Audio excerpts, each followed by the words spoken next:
తీర్పుని తప్పుగా చెప్తే సుప్రీంకోర్టు న్యాయవాదులు కూడా చాలా మందిలో స్పష్టత లేదు.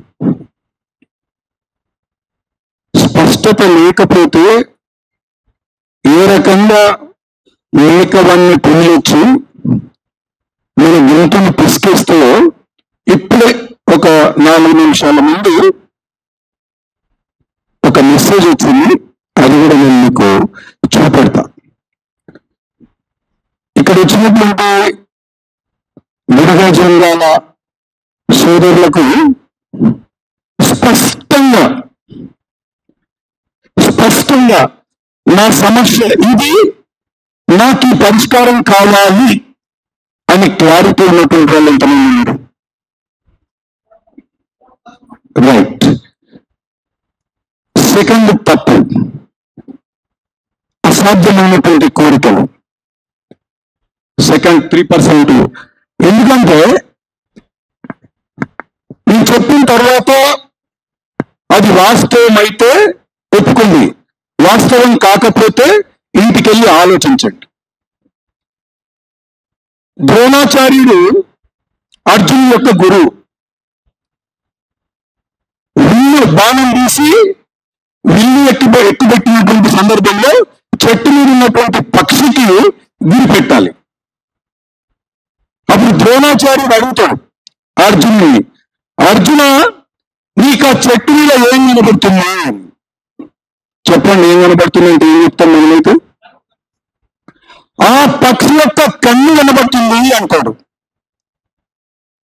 రైట్. ఆ ఫోకస్ గా పనిచేయాలి. ఇప్పుడు సమయం లేదు, అన్యాయం జరిగింది. జరిగినటువంటి అన్యాయం ఏంటి? 10 అంశాలలో ముందుకెళ్ళలేము. సాధ్యం కాని, పరిష్కారం లేని అంశాలను తెరపైకి తీసుకొస్తే ఏదైతే అన్యాయం జరిగిందో దాని మీద ఫోకస్ సైడ్ అయిపోతుంది. ఈ బుడగ జెండాలలో ఉన్నటువంటి ఇంకొక 4 బయటికి తీసుకెళ్ళి 1,00,000 రూపాయలు 2 లక్షలు పదవులు ఆశ చూపెట్టేసి మనకి ఏదైతే శత్రువర్గము మనకు అన్యాయం చేయడానికి ఎదురు చూస్తుందో మనకు వ్యతిరేకంగా ఒక ప్రెస్ మీట్ పెట్టించేసేసి మాకు ఇక్కడనే ఉండని, ఏం ప్రాబ్లం లేదని చెప్పేసేసి సీఎం గారి దగ్గరికి తీసుకెళ్ళి చెప్పిస్తారు. ఆ ప్రమాదం ఉంది. కాబట్టి ఈ రోజు బుడగ జెండాల ఆత్మీయ సమ్మేళనానికి అధ్యక్షత వహిస్తున్నటువంటి, దయచేసి మీరు నాకు లిస్ట్ ఇవ్వలేరు, మీరు పేర్లు చదవడం కష్టమవుతుంది. కనీసం 1-2 పేర్లను చదివితే నాకు సంతోషం అనిపిస్తుంది, మీకు గౌరవం ఇచ్చినట్టు అనిపిస్తుంది. కాబట్టి అధ్యక్షత వహిస్తున్నటువంటి గౌరవనీయులు సిరిగిరి మన్యం గారికి, అదేవిధంగా చింతల రామలింగం హక్కుల బంధు రాజలింగం వ్యవస్థాపకులు, శ్రీనివాస్ గారికి ఉద్యోగ సంఘం, కొన్నపల్లి గిరి గారికి స్టూడెంట్ యూత్ అసోసియేషన్, కత్తి జనార్దన్ గారికి డాక్టర్ సంఘం, నరసింహ గారికి హక్కుల పోరాట సమితి, సహదేవ్ గారికి, చెన్నయ్య గారికి, ఆంజనేయులు గారికి, స్వామి గారికి, ఎల్ఎస్ గారికి, కళ్యాణ్ శ్రీనివాస గారికి, అదేవిధంగా ఈరోజు బుడగ జెండాల సోదరులకు జరిగినటువంటి అన్యాయాన్ని ప్రశ్నించి మీకు మద్దతుగా వచ్చినటువంటి గౌరవనీయులు సీనియర్ జర్నలిస్ట్ విఠల్ గారికి, ఇస్మాయిల్ గారికి, అదేవిధంగా ఈ కార్యక్రమంలో పాల్పంచుకుంటున్నటువంటి సామాజిక ఉద్యమకారులు, మందకృష్ణన్న అడుగులో అడుగు ప్రతి సమస్యలో మందకృష్ణన్నకు ముందుంటూ ఉంటూ క్రాంతి దళ్ రాష్ట్ర అధ్యక్షులుగా వివరిస్తున్నటువంటి మా అన్న గౌరవనీయులు పృథ్వీరాజ్ యాదవ్ గారికి, ఈరోజు ఈ కార్యక్రమానికి ముఖ్య అతిథిగా చేసినటువంటి గౌరవనీయులు సామాజిక ఉద్యమకారులు, కులాలకు అతీతంగా మతాలకు అతీతంగా ఆయన చేస్తున్నటువంటి ఉద్యమానికి ఈ సమాజంలో అన్ని వర్గాలచే సభ అనిపించుకొని కేంద్ర ప్రభుత్వం ఇటు కాలంలో వారు చేస్తున్నటువంటి ఉద్యమాన్ని గుర్తించి, సేవలను గుర్తించి పద్మశ్రీని ఇచ్చి ఈ భారతదేశంలో ఉన్నటువంటి దళిత జాతికే కాదు, సమాజంలో ఉన్నటువంటి ఆలోచించేటటువంటి ప్రతి సామాజిక వర్గాన్ని గౌరవించుకుంటున్నటువంటి కేంద్ర ప్రభుత్వానికి, అదే విధంగా ఇందాక సోదరులందరూ కూడా దేవుడని కొంతమంది అన్నారు, అభినవ్ అంబేద్కర్ అని కొంతమంది అన్నారు. అది మందకృష్ణన్నని పొగడడానికి వచ్చినటువంటి మాటలు కావు. ప్రతి ఒక్క అన్న మనసులో, ప్రతి ఒక్క తమ్ముడి మనసులో, ప్రతి ఒక్క కులం గుండెలో అన్న చేస్తున్నటువంటి సామాజిక ఉద్యమాల వల్ల ఎంతో వేల మంది వికలాంగులు కావచ్చు, చిన్నపిల్లలు అవ్వచ్చు, దళిత బిడ్డలు అవ్వచ్చు, ముస్లిం వాళ్ళు అవ్వచ్చు, కులాలకు అతీతంగా, మతాలకు అతీతంగా అన్న యొక్క త్యాగం వల్ల, అన్న యొక్క కష్టం వల్ల ఈ రోజు ప్రతి ఇంట్లో ఒక న్యాయం జరిగింది. కాబట్టే భారతదేశ చరిత్రలో ఇప్పటి వరకు అంబేద్కర్ తరువాత కండువా మార్చకుండా, వినాలి, కండువా మార్చకుండా, ఎలాంటి స్వార్థం లేకుండా తన జీవితాన్ని, తన కుటుంబాన్ని ఈ సమాజానికి అంకితం చేసి ఎన్నో సమస్యలను పరిష్కరించడంలో ఈ భారతదేశంలోనే కీలక పాత్ర పోషించినటువంటి మనందరి అభిమాన నాయకుడు అభినవ్ అంబేద్కర్ కాదా? మీరు గుండెల మీద చేసుకొని మాట్లాడండి. నేను ఎందుకు చెప్పానంటే, కొంతమంది తట్టుకోలేని ఈర్ష్యపరులు, వివేకం లేని అజ్ఞానులు అభినవ్ అంబేద్కర్ అని మనం గుండెల్లో మనస్ఫూర్తిగా పోడుతా ఉంటే తట్టుకోలేకపోతున్నారు. దానివల్ల కొంతమంది చంచగాళ్ళని పెట్టుకొని, కొంతమంది బ్రోకర్లను పెట్టుకొని మమ్మల్ని వాళ్ళకి 5,000 10,000 ఇచ్చి సోషల్ మీడియా ముసుగులో మందకృష్ణుని మమ్మల్ని కొంత ఉచితమైనటువంటి భాషతో విమర్శిస్తున్నారు. కాబట్టి ఇక్కడ ఉన్నటువంటి నా బుడగ జంగాల సోదరులకి పరిజ్ఞానం ఉండాలి. ప్రతి ఒక్కరి దగ్గర సెల్ ఉంది. మీకు జరిగినటువంటి అన్యాయాన్ని రికార్డ్ చేయండి. రేవంత్ రెడ్డి గారికి, ఉత్తమ్ కుమార్ రెడ్డి గారికి, షమీం అఖ్తర్ గారికి వాయిస్ రూపంలో మీ వాయిస్ వినిపించాలని చెప్పేసి నేను 2 నిమిషాలు మీకు సబ్జెక్ట్ చెప్తాను మిత్రులారా. ఎందుకంటే నిన్ను దోషినోడు నన్ను దోషినోడు, నిన్ను దోషినోడు నన్ను దోషినోడు. 59 కులాలలో 58 కులాలను దోషినోడు. ఆ ఒక కులంలో కూడా అందరి శత్రువులు కాదు, ఒక 10 మంది వాళ్ళ స్వార్థపూరితమైనటువంటి రాజకీయాల కోసం, పదవుల కోసం వీళ్ళు నిన్ను దోషినోడు నన్ను దోషినోడు ఒక్కడే. ఆ ఒక్కడే నేను చెప్తాను, చెప్పిన తర్వాత మీకు ఎక్స్ప్లెయిన్ చేస్తాను.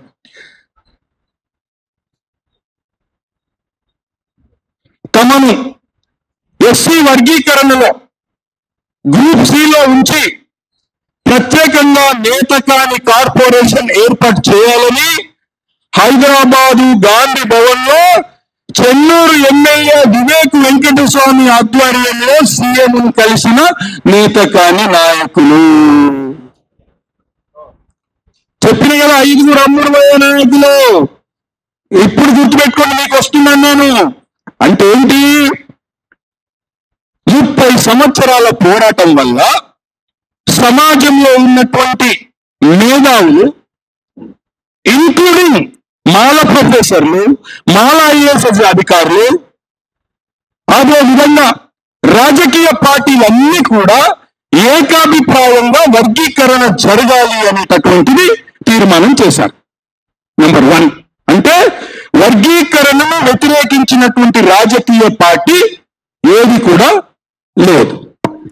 తదనుగుణంగానే కేంద్ర ప్రభుత్వం సుప్రీంకోర్టులో అఫిడవిట్ దాఖలు చేయడం వల్ల 7 జడ్జీలలో 6 జడ్జీలు వర్గీకరణ చేసుకునేటటువంటి అధికారం రాష్ట్రాలకు ఉంది అని తీర్పు ఇవ్వడం జరిగింది. తీర్పిచ్చిన తరువాత ఈ దుష్ట శక్తులు రాజకీయ స్వార్థ పరులు ఏం చేశారు? మా మాలల ఆత్మగౌరవం దెబ్బతిన్నది. నీ గౌరవం ఇక్కడ దెబ్బతిన్నది. నువ్వు దాన్ని అంగీకరించి నీ జాగల ముందుంటే వర్గీకరణ అమల్లోకి వచ్చేది. ఏం చేశారు? నియోజకవర్గాలు తిరిగి మీటింగులు పెట్టి మాలల గర్జన పేరుతో ఈ వివేక్ వెంకటస్వామి అనేటటువంటి దళిత ద్రోహి వర్గీకరణకు ఒక మూకవన్న పులిలాగా వర్గీకరణ మాలల సింహ గర్జన పెట్టి వర్గీకరణకు వ్యతిరేకంగా పనిచేయలేదా? అక్కడి నుండి పెండింగ్ పడ్డది కదా అంశం. అదొక పాయింట్. రెండో పాయింట్, మనకు 2000 సంవత్సరంలో ఏ బి సి డి అనే 4 గ్రూపులు ఉన్నాయి. అది అమలు జరిగినటువంటి కాలంలో కొంతమంది పేదవాళ్లకు ఉద్యోగాలు వచ్చాయి. ఇప్పుడేమైంది? 1, 2, 3 గ్రూప్ 1, గ్రూప్ 2, గ్రూప్ 3. మనకు బుడగ జెండాలకు జరిగినటువంటి అన్యాయం ఏంటి? ఏదైతే బుడగ జెండాలు సంచార జీవులుగా పేదరికంలో ఉన్నటువంటి వాళ్ళు 4వ అతిపెద్ద జనాభా కలిగినటువంటి కులము 1,11,000 పైచిలకు జనాభా కలిగినటువంటి వెనుకబడ్డ జాతికి విద్యాపరంగా, ఉద్యోగపరంగా, ఆర్థికంగా, రాజకీయంగా వెనుకబడ్డ జాతి కాబట్టి మొదటి ప్రాధాన్యతనివ్వాలని చెప్పి ఎక్కడికి తీసుకొచ్చారు? బీలో ఉన్నటువంటి బుడగ జెండాలని ఏలోకి తీసుకొచ్చారు. అంతవరకు చాలా బాగుంది. ఎందుకు అంటే మీరు ఇందాక చెప్తూ సోదరులు మాదిగల కంటే మా ఇల్లు దూరంలో ఉంటాయని చెప్పినారు. అంటే ఏంటి? మీరు చాలా వెనుకబడి ఉన్నారు కాబట్టే మాదిగ సోదరులతో పోటీ పడలేరు కాబట్టి మిమ్మల్ని ఎక్కడికి తీసుకొచ్చారు? ఏ గ్రూప్ లో తీసుకొచ్చారు. చాలా బాగుంది.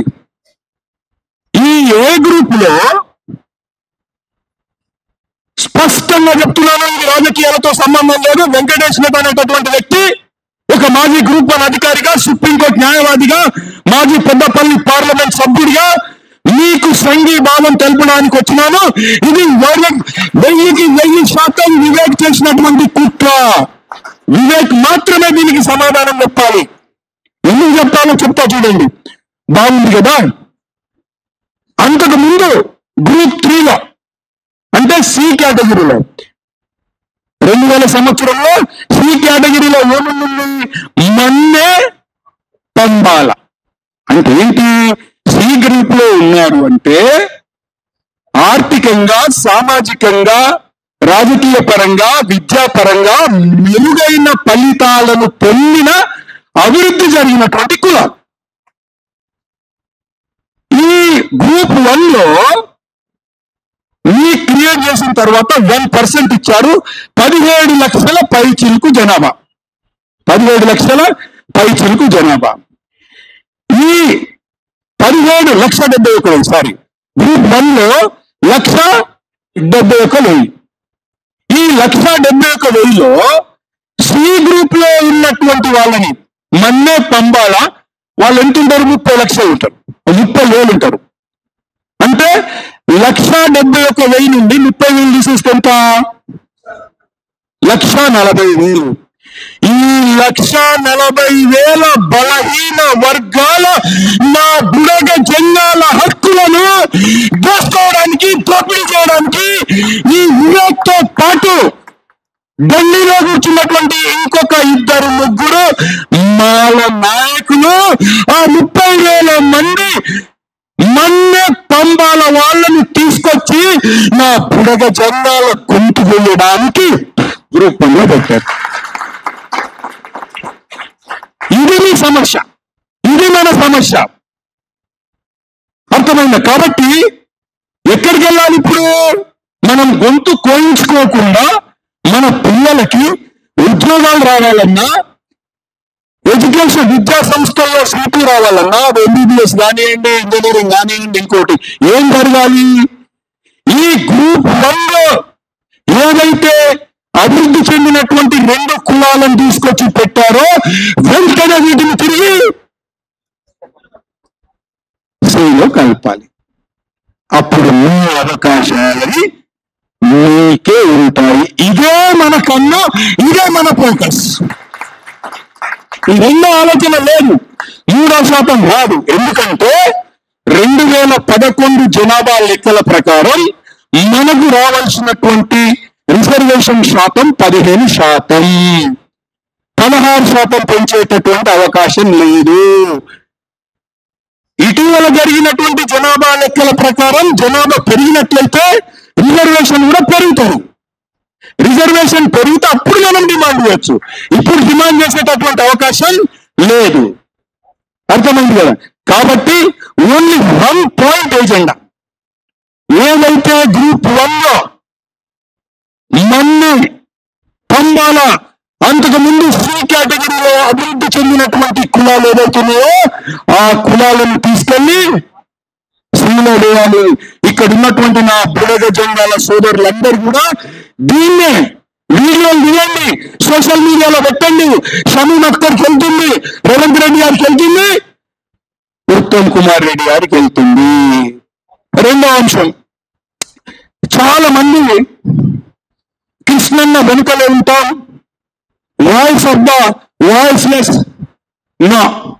30 సంవత్సరాలు త్యాగం చేసిండు. మనమిక కృష్ణన్ ఉంటాడు, మనమే వాయిస్ ఆఫ్ ద జస్టిస్ రావద్దా? వాయిస్ ఆఫ్ ది జస్టిస్ మనం అవుదాం, గొంతు విప్పుదాం. మనకు సబ్జెక్ట్ అర్థమైంది, మన సమస్య అర్థమైంది, పరిష్కార మార్గం అర్థమైంది. మన వాయిస్ మనం అవసరం లేని వీడియోలు చూస్తాం, అవసరం లేని వీడియోలు పెడతాం. ఇప్పుడు మన వాయిస్ ని ప్రభుత్వానికి, ప్రజలకు, మనకు జరిగినటువంటి అన్యాయాన్ని సమాజానికి చెప్పాల్సినటువంటి అవసరం మన మీద ఉంది. ఇంకొక భాగం, మరి నందకృష్ణన్న కేవలం మాదిగల కోసమే పనిచేస్తున్నాడా? దయచేసి మీరు గుండెల మీద చేయి పెట్టుకొని ఆలోచించండి. ఎక్కడ కూడా రాజ్యాంగంలో ఉపకులాలు ఏ కులం ఏ కులానికి ఉపకులం కాదు. మరి ఏంటి అంటే వృత్తిపరంగా, సంస్కృతి పరంగా, సాంప్రదాయాల పరంగా, భాష పరంగా దగ్గరున్నటువంటి కులాల సమూహం ఏర్పాటు చేస్తాం. దేన్ని దృష్టిలో పెట్టుకుని? ఆర్థిక, సామాజిక, విద్య, ఉద్యోగ అవకాశాలను దృష్టిలో పెట్టుకుని గ్రూపులుగా ఏర్పడతాం. ఇప్పుడు మాదిగా ఉపకులాలు, డప్పు కొట్టాలి, చర్మ వృత్తికారులు ఉండాలి కదా, చెప్పులు కుట్టాలి, ఇవన్నీ.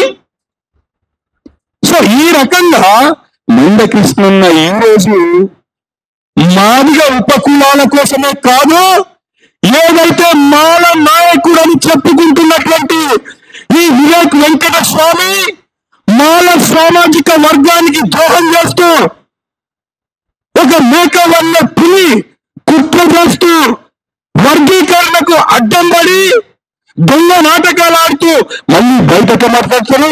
మేము వర్గీకరణకి వ్యతిరేకం కాదు, కానీ రాజ్యాంగబద్ధంగా జరగాలి. ఎంత మూర్ఖులు! రాజ్యాంగబద్ధంగానే జరుగుతుంది. ఆర్టికల్ 341 రాజ్యాంగం ప్రకారం ఏదైనా ఒక కులాన్ని ఎస్సీ జాబితాలో చేర్చాలన్నా, ఎస్సీ జాబితాలో నుండి బయటికి తీసుకురావాలన్నా పార్లమెంట్ లో చట్టం చేయాలి. దీన్ని వీళ్ళు ఇక్కడ వచ్చి ఏం చేస్తున్నారు? దీన్ని ఇంకొక రకంగా విశ్లేషిస్తున్నారు.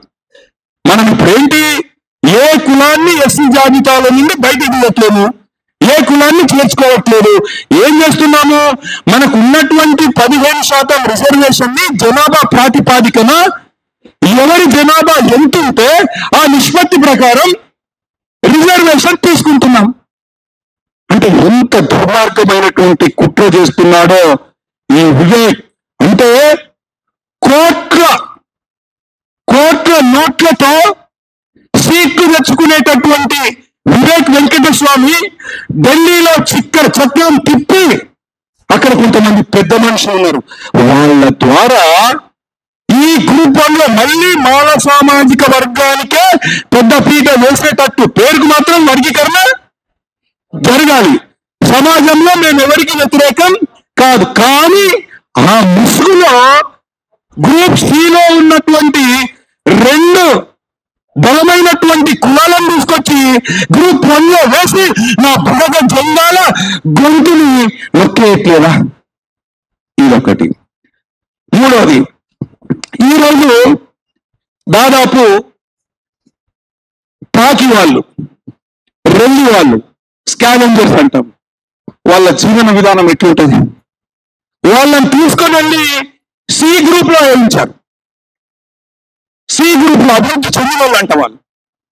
అదే విధంగా ఇదే గ్రూప్ 3 లో లేక కానీ దాదాపు 1,33,000 పైచిలకు జనాభాను కలిగి, తప్పులైనా మనం 2011 ప్రకారం ఒప్పుకోవాల్సిందే, దాని ప్రకారమే మనకు న్యాయం కావాలి. 1,33,000 ఉన్నటువంటి నేత కానీ సాంప్రదాయాల పరంగా, భాష పరంగా, పెళ్లి సంబంధాల పరంగా మహర్ కూడా నేతకానికి దగ్గర ఉంటుంది. అదొక 33,000. అంటే 1,33,000 ప్లస్ 33,000 1,65,000 పైచిలకు. నిజంగా ఈ వెంకటస్వామి అనే వివేక్ వెంకటస్వామి అనేటటువంటి మాల నాయకుడికి దళిత జాతులపై ప్రేమ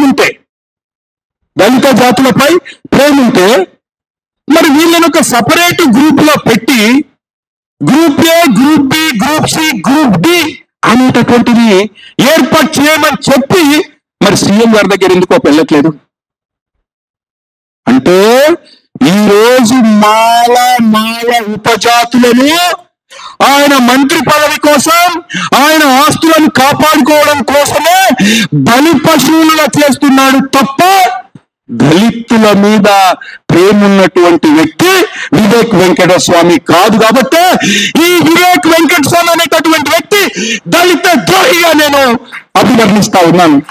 నిజంగా నేను ఛాలెంజ్ చేస్తున్నాను వివేక్ వెంకటస్వామికి, నువ్వు దళిత ద్రోహిగా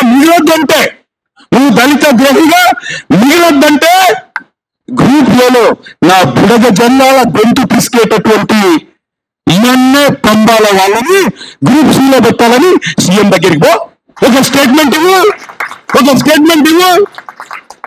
అదే విధంగా ఏదైతే ఏబిసిడి అని 4 గ్రూపులుగా 2004లో ఉండినో అదే విధంగా మార్పులు చేర్పులు చేసి ఈ నివేదికలో ఉన్నటువంటి లోపాలను సీఎం గారి దృష్టికి తీసుకెళ్లి అదనంగా ఒక గ్రూప్ ఏర్పాటు చేసి మాల ఉపకులాలు అత్యధికంగా మెరుగైన ఫలితాలను పొందినాయి కాబట్టి నేతకాని మహర్లను శ్రీ గ్రూప్ లో పెట్టు, నువ్వు డి గ్రూప్ వాళ్ళు, అప్పుడు ఒప్పుకుంటాం నువ్వు దళిత ద్రోహి కాదని.